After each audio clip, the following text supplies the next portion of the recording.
Hello everyone, Treecks here and welcome back to Gecques. Enter the Gecko. Last time we actually made sure World 1 and 2 were both completed. And in the meantime that actually unlocked the boss of Area 1, which is Gecques Isle. However, kinda gave that away in the previous episode a little bit. Whoever said there's only 2 stages here in Area 1 before you're actually forced to take on the boss? Allow me to show you this. Remember this wall over here? The first wall that actually taught us that Gecques, as a gecko, is actually able to climb some of the walls in this game. Of course, this wall also leads somewhere. Here, in the Nintendo 64 version, it is actually World 3. In the PlayStation version, this is something else and I didn't mean to fall. Did not expect that platform to go back. But anyway, just saying, in the PlayStation version you will find something else here. Something I'm not able to cover quite yet. And therefore I'm going to stay around in the N64 version for now. Here in the N64 version we can find world number 3. Which is C-SPAN Gecques Cousteau. And don't get distracted by the Titanic picture. The level is actually called C-SPAN. Say hello to the first N64 exclusive content.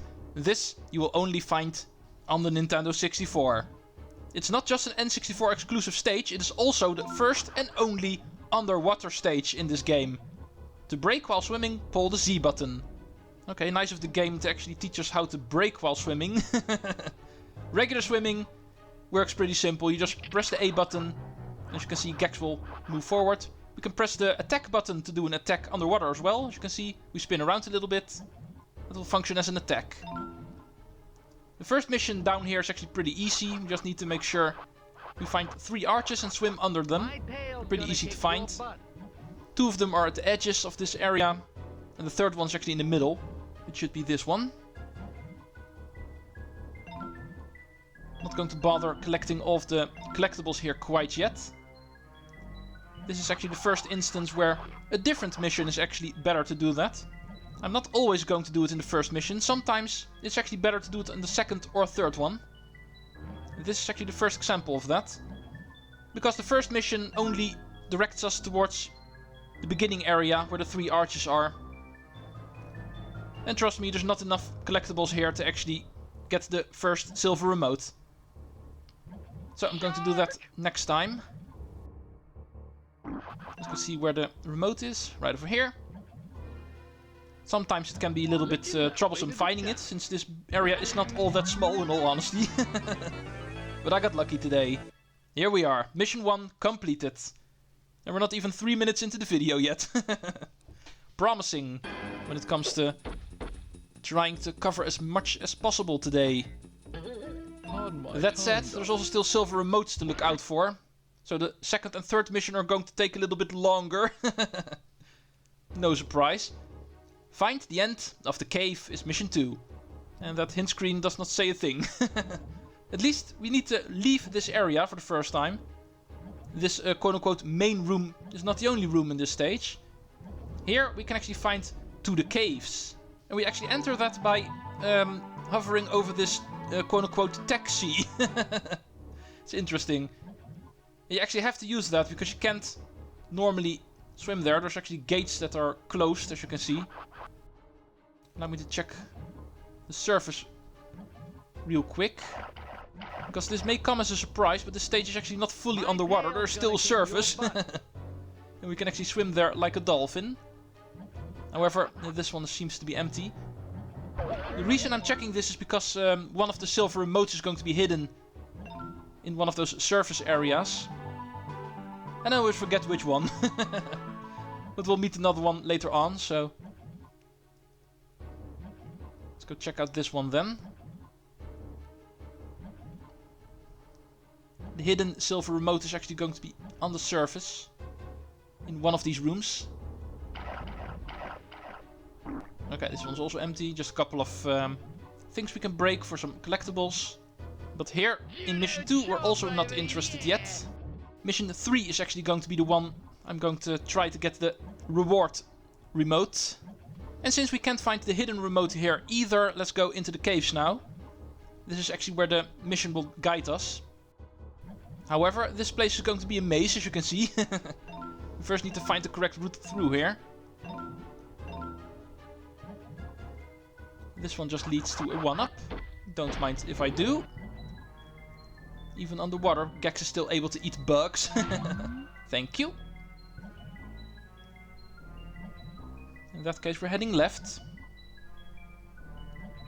Oh, and be careful for the walls of jellyfish that occasionally pop up here.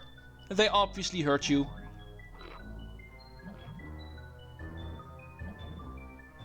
And let's go follow the collectibles. Because usually those are the dead ends. Yeah. And this one just has some health. I'm not interested. And that is just a waste of time.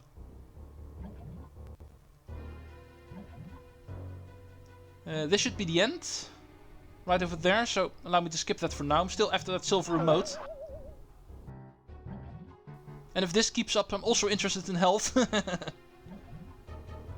going to regret skipping that. But anyway, here's the exit area. In case you don't want to go for the remote, this is actually the place where you can exit this maze area again. But it's also an area where some surface is, and guess what we can find here? Perhaps for next time I should be able to remind myself that actually the exit room is where the silver remote is. Let's go grab it now. Because swimming mechanics aren't easy.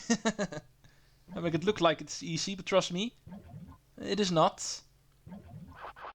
And swimming downwards is also not really in an angle I like, to be honest. No. Getting eaten by sharks now.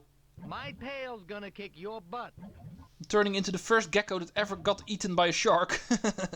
Because I'm pretty sure in nature that is not something you would see every day. Geckos don't even live near the ocean. But apparently they are able to swim. Hey, Gecques? Nice diving suit, by the way. It really suits you. The black and the purple. Makes you look even more awesome than you already were. Here we are. Mission complete.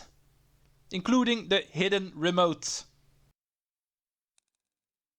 That leaves only one more thing to do. But it is the thing that's going to take the most time, so... We are going to do mission 3, reach the top of the Titanic. So the picture on the screen isn't entirely for nothing, there is still a Titanic in here. However, we're not going to just enter the Titanic, we're also going to find enough collectibles before we do.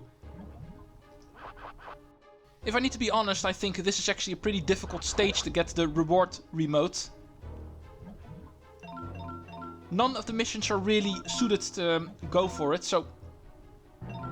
Even if you decide to go pick it up on mission 2, or even mission 3, like I'm doing, both of them actually require you to go out of your way quite a bit before you're able to get enough of your things.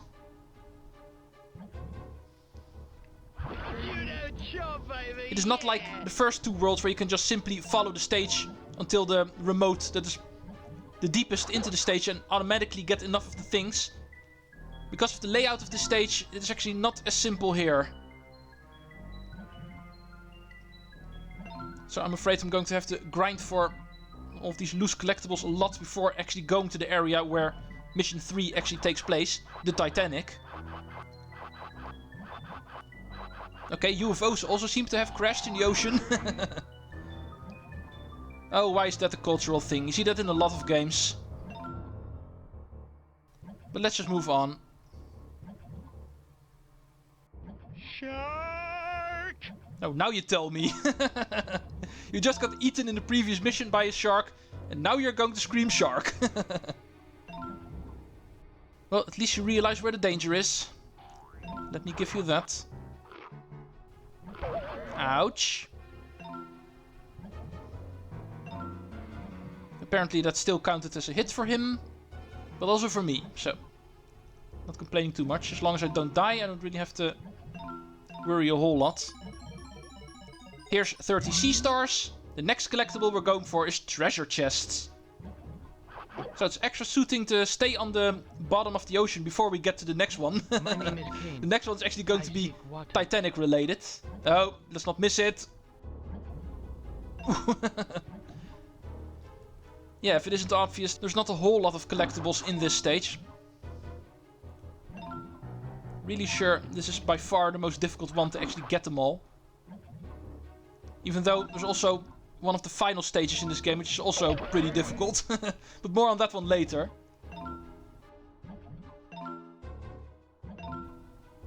There's a stage pretty near the end of the game that actually has a similar problem, where all 3 of the missions actually go in a different way. And none of the routes actually give you enough collectibles, so you have to go towards other routes in that stage as well.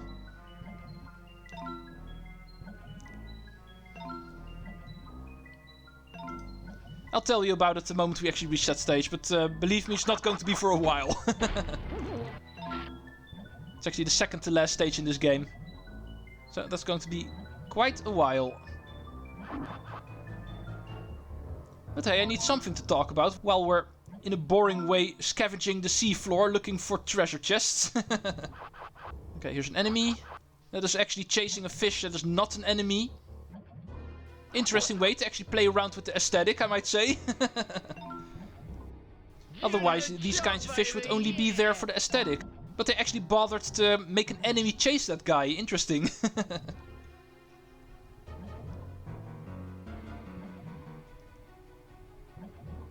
Okay, is there anything I missed down here? I'm pretty sure I went full circle by this point, so...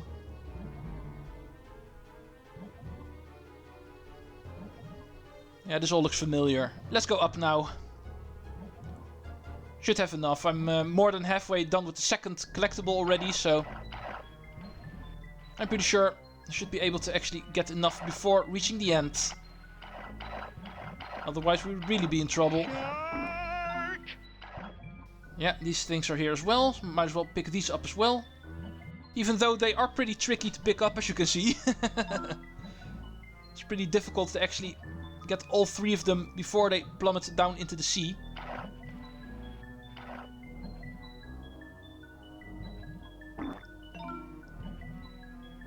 I'm not able to get 40, it looks like, before heading into the Titanic. It would have been nice. But I will get close to it. Here's 34. No, wait, I am still able to actually reach it. Because this should be 37. And I saw another one right over here. Here comes 40. Now for the big reveal, what the 3rd item is going to be. I hope you all saw the Titanic movie, because then this should look familiar to you.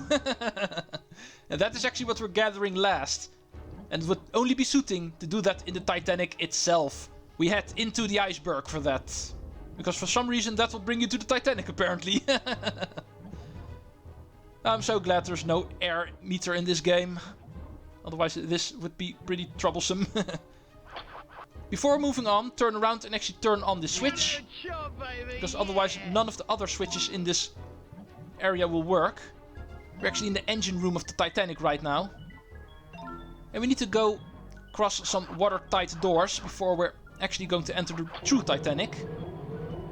So let's open this one up. These doors are all locks, by the way, and therefore saying the previous one needs to be closed before the next one can be opened up. Because as you can see, here's a new switch. However, it won't work. First we need to close the previous hatch. And that we do like this. And only now we are allowed to go in here. Otherwise the entire Titanic would start flooding. And that is not something we want, don't we? It's not like it's not going to happen anyway, but still. Oh, there's more of these hearts of the oceans up here. Because that is what they're officially called. In case you have not seen the movie. Which I can imagine, because it's not quite one of the best movies ever made, but still. Let's move on to the next area. And now we actually enter the lobby of the Titanic. With a lot of water flowing in, as you can see. Making it pretty difficult to actually walk here. Pretty sure there's actually no collectibles to get on the sides, but might as well check it out. No. In that case, let's move up. Shark! No, Gecques, there are no sharks in the Titanic. What the hell are you saying? Be careful not to fall here. As you can see, this entire area is sloped a little bit. It's not straight, and therefore it's easy to actually misjudge your jumps.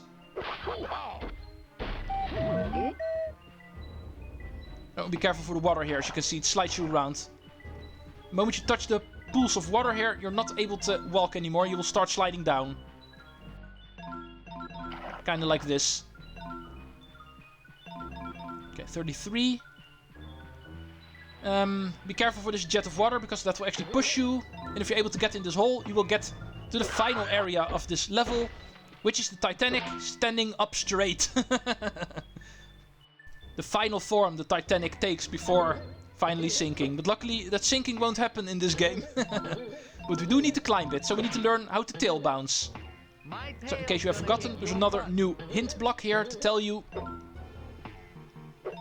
We need to climb the Titanic, which is standing up vertically right now, as you can see. This area should also be used in order to get the final couple of collectibles, if you still don't have 50 yet.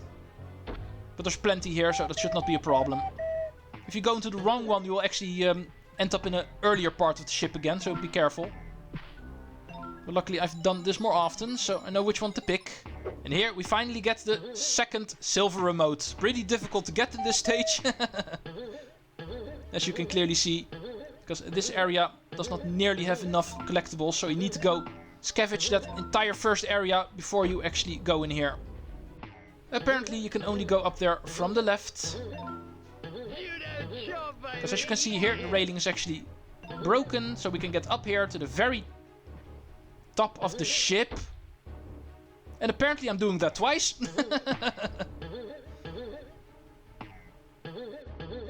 Ah, come on. Tail bounce failure.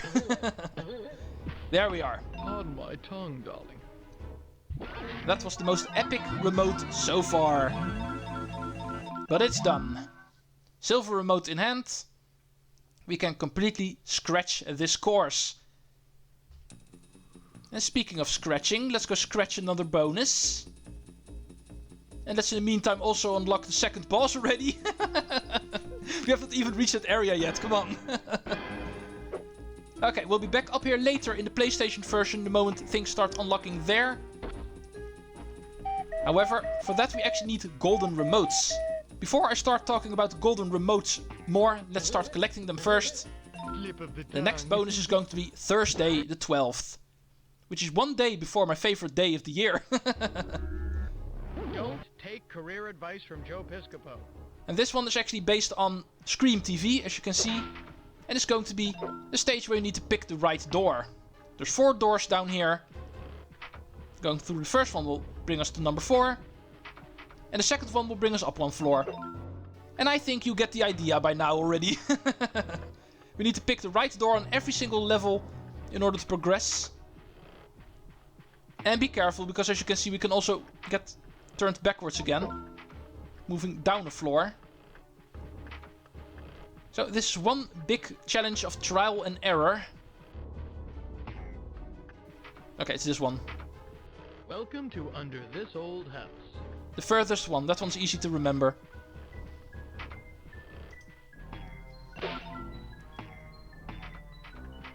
And don't forget to pick up all the skulls as well, because you still need to collect all of them. It's not just a matter of reaching the top, you also need to collect all of the skulls, of course. That still counts. Oh, oops. Interesting. Door number 3 is correct on that floor. Here's a double door, so that has to be correct. More skulls here. 14 left. Oh, come on. Let's try door number 1, which is immediately correct. As you can see, sometimes even the door you came from can still be the door that actually takes you onward. So don't think that just because you came from a door that you don't have to try that. That is not how it works.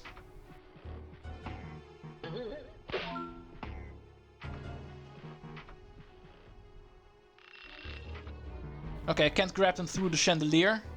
Oh, this looks interesting. Don't you love gaming physics? Thank you. Under this old house. Luckily I still have a lot of time, otherwise that would have been a lot less hilarious. Here we are, here are the final ones. And now it's a matter of finding where the gold remote is. And it's not over here. Well, there's one up here. Okay, I'm pretty sure one of the doors at the top floor actually leads to the exit area.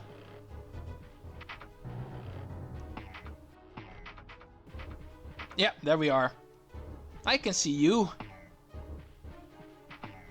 Second golden remote. Unfortunately, there's no use for them in the N64 version. Golden remotes are used for pretty much nothing. However, in the PlayStation version, they do have some use. So we're still collecting them. And the moment we have enough of them, I will switch to the PlayStation version and start covering what they do. However, at this point, nothing quite yet. 2 golden remotes is not enough. So we're going to face the boss next. See you folks next time in Gecques Part 4, where we're going to do the first boss stage. Treecks out!